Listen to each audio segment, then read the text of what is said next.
This is one of my many secrets to winning so many trades.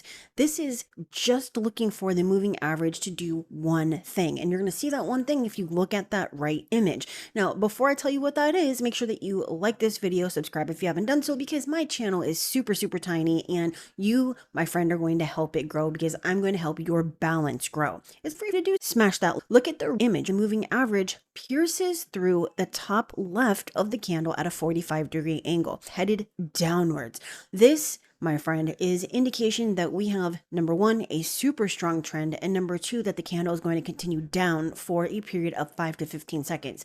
These are 15-second high can action candles, 5-second trade. As soon as I see this, I trade for 5 seconds, and 9 out of 10 times I am going to win. Take a look at the left-hand image.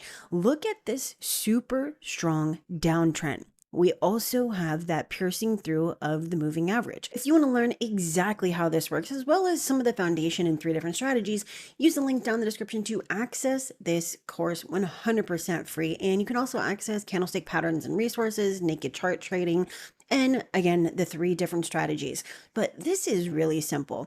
There's very specific things that you want to look for, different behaviors, and if you find them, 9 times out of 10, you win. But that is it for today. Smash that like, subscribe if you haven't done so, and see you in the next video.